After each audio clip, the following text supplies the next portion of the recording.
Գյորջյան Կասկադ 60 ամիս փուլային վճարում բազմաթիվ առավելություններ։ Եվ Հայաստանի ժողովուրդը իր ինքնիշխան կամքով կարա որոշի, թե ինքը որ ուղղությամբ ինչ զարգացման, ինչ տեսլականա որդեգրում։ Հիմա նաև տեղի ունեցավ վերջին կարևոր իրադարձությունը, որ ընդդիմություն եկել նոր թեմա ենք տեղ, հրապարակեք բանակցային փաթեթը, հրապարակվեց բանակցային փաթեթը։ Հիմա էլի նույն նարատիվները, որոնք վաղուց հնացած են։ Ես ձեզ մի բանաձև եմ ասում, ինչ կասեն ընդդիմության բարձրացրած բոլոր հարցերի պատասխանը։ Երբ որ իրանք խոսում են բանակցային գործընթացի մասին, սենց պտիլներ, հարգելիներս հարց տանք, իրանք քանի տարի, 30 եւ ավելի տարի իշխանություն են եղել։ Մի կտորով էլ, ասենք ինչ որ 10 կամ չգիտեմ։ 100 անգամ ասել են, բա որ տենց շանսեր կար, բա ինչի՞ չգլուծել։ Եկեք անդրադառնանք այս հարցին։ Այսինքն եղել է լուծման, ինչպես իրենք են ասում, հայամետ լուծման շանս ա եղել, դուք չեք արել։ Բան չեք մեզ դավաճան ասում, ուրեմն դուք եք, ձեզանից մեզ դավաճան չկա։ Տարբերակ A եւ B տարբերակ, այդ ամենը ընդամենը աչքակապոցի է։ Ընդամենը աչքակապոցի է։ 2019 թվականի ԵԱԿ Մինսկի խմբի առաջարկը, հարգելի գործընկերներ, ես ուղիղ, անուղակի, մի քանի անգամ, հիմա էլ բանա,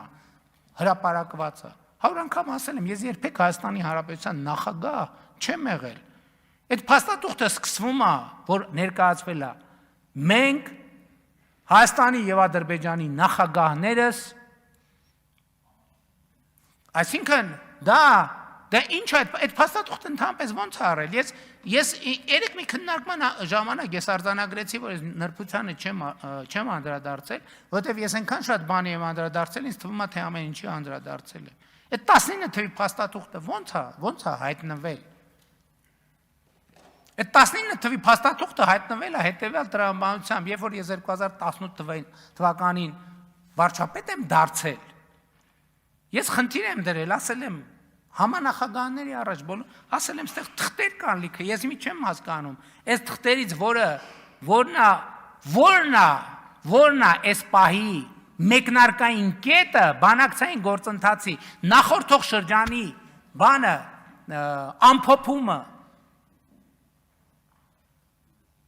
սեղմագիրը, որն է նախորդող շրջանի բանակցային գործընթացի սեղմագիրը։ Այդ 2019 թվականի հունիսի թուղթը է, երբ որ ես ասել եմ ինձ, ասեք որն է սեղմագիրը նախորդող շրջանի, համանախագահները դա տվել են որպես նախորդող շրջանի բանակցային սեղմագիր։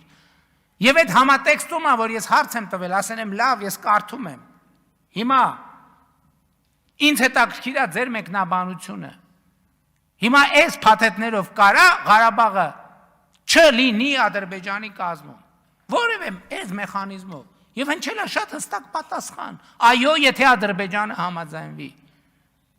Սա ինչ, հա, նաև գրած է, իհարկե, գրած է, բայց նոր մարդ ես մտածում ես գրածը կարող է ճիշտ չես մեկնաբանում։ Ավարտ, սրանով հիմա եկել են, էլ չեմ ասում այդ փաթեթի վերջին կամ առաջին փաստաթուղթը 2018 թվականի ապրիլի Սերժ Սարգսյանի Սամբյոնից ունեցած ելույթն է։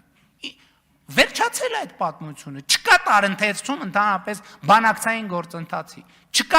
միջին վիճակագրական Հայաստանի Հանրապետության քաղաքացին այդ փաթեթը ծայրից ծայր կարդա, իր համար ոչ մի հարց չի ծագի։ Հիմա բա Քիվեստի փաթեթը ինչի չի հրապարակվել, որտեղ չկա Հայաստանի կառավարության տիրապետության ներքո Քիվեստի փաթեթ։ Քիվեստի փաթեթի հենքը այնա, ինչ որ տպված է փաթեթում, որը Լևոն Տեր-Պետրոսյանի շտաբը, Լևոն Տեր-Պետրոսյանը տվել է Հայկական ժամանակ թերթին եւ հրապարակվել է։ Էդ է Քիվեստի գաղափարական հիմքը, եւ էլ չեմ ասում դրա կարիքը չկա, ես վերջերս Ազատություն ռադիոկայանը շատ մանրամասն փաստաթղթերով ռեպորտաժ արեց եւ դրանով ամեն ինչ ասված է։ Այսինքն չկա թեմա այդտեղ ընդհանրապես։ Հիմա այդ որ ասում են բանա, հիմա բանավեճի չեմ էլ հրավիրում, որովհետեւ հրավիրեմ էլ ինչ։ Էլ ինչ խոսամ, էլ բանավիճելու բան չկա, թող կարդան, պատմեն, կարդան, պատմեն, կարդան, պատմեն։ Ինչ պետք է պատմեն, պատմելու բան չկա։